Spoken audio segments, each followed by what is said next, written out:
താങ്കൾ പഠിച്ചിട്ടുള്ള അറിഞ്ഞിട്ടുള്ള RSS ഇന്ത്യയെ 2025 ഹിന്ദുരാഷ്ട്രമാക്കുമോ? ഇന്ത്യ അങ്ങനെ ഹിന്ദുരാഷ്ട്രമായി മാറുമോ? BJPക്ക് അതിനുള്ള കരുത്തിപ്പോഴുണ്ടോ? അങ്ങനെ ഒരു മാറ്റം ഇന്ത്യയിൽ സാധ്യമാണോ?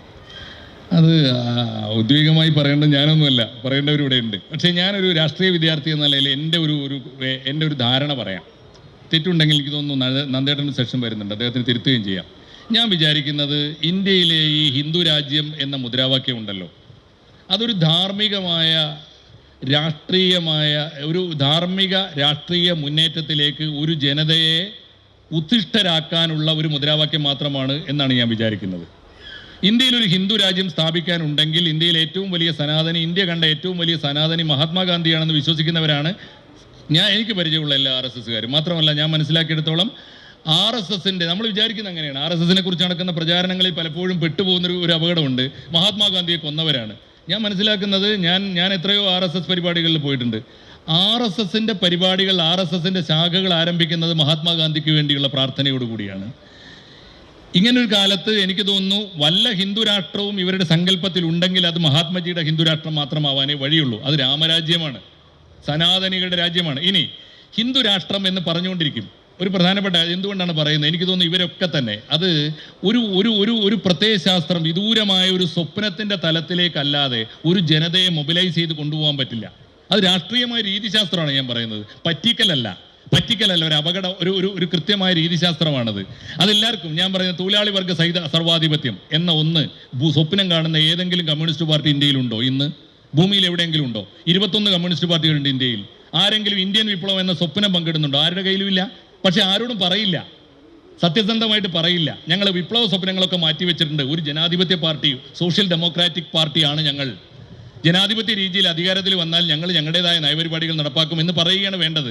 ഹിന്ദുരാഷ്ട്രം എന്നൊക്കെ പറയുന്നത്, പിന്നെ ഹിന്ദുരാഷ്ട്രം എന്നൊക്കെ പറയുന്നത് അങ്ങനെ ഒരു ജനതയെ ധാർമ്മിക മൂല്യങ്ങളിലേക്ക് മൊബിലൈസ് ചെയ്ത് ഒരു പൊളിറ്റിക്കൽ മൂവ്മെൻറ്റിനെ ശക്തിപ്പെടുത്താനുള്ള ഒരു മുദ്രാവാക്യം മാത്രമായിട്ടേ ഞാൻ കാണുന്നുള്ളൂ. ഒരു സ്വപ്നത്തിൻ്റെ തലത്തിലല്ലാതെ ഭൂമിയിൽ ഒരു മതരാഷ്ട്രം സ്ഥാപിക്കുക എന്ന അജണ്ട RSSന് ഉള്ളതായിട്ട് എനിക്കറിയില്ല, ഉണ്ടെന്ന് ഞാൻ ധരിക്കുന്നില്ല. ഒറ്റ കാര്യം കൂടി പറഞ്ഞ് ഞാൻ അവസാനിപ്പിക്കാം. ഏടുകളിൽ പലതും ഉണ്ട്. ഏടുകളിലൊക്കെ എപ്പോഴും അങ്ങനെയാണ്, എക്സാജറേറ്റഡ് വെർഷൻ ഉണ്ടാവുക. ഈ മാർസിനോട് ഒരു പത്രക്കാരൻ, അമേരിക്കൻ പത്രക്കാരൻ ലണ്ടനിൽ ചെന്നപ്പോൾ മാർസിനോട് ചോദിച്ചു, നിങ്ങൾ എന്തുകൊണ്ടാണ് ഈ മനുഷ്യന്മാരെ മൊത്തത്തിൽ ഒരു എക്കണോമിക് അനിമലാക്കി മാറ്റുന്നത്? നിങ്ങൾ സാമ്പത്തികം, വർഗം, വേറെ ഒന്നും നിങ്ങൾക്ക് പറയാനില്ലേ എന്ന് ചോദിച്ചപ്പോൾ മാർസ് പറഞ്ഞു, മനുഷ്യരാശിയുടെ ഒരു അടിസ്ഥാന പ്രശ്നത്തിലേക്ക് ഡ്യൂ അറ്റൻഷൻ പോലും ലോകം കൊടുക്കാതിരിക്കുമ്പോൾ, അർഹിക്കുന്ന ശ്രദ്ധ പോലും കൊടുക്കാതിരിക്കുന്ന സമയത്ത് ഞാൻ ഒന്ന് ഊന്നിപ്പറയും, ശ്രദ്ധ കൂട്ടി പറയും.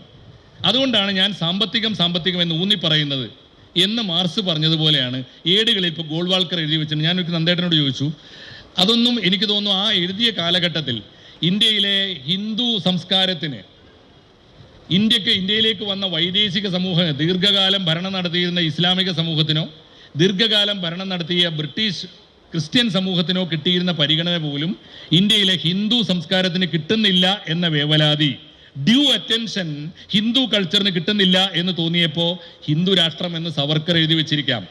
ഗോൾവാൾക്കർജി അതിന് സമാനമായ ചില വാക്യങ്ങൾ പറഞ്ഞിരിക്കാം.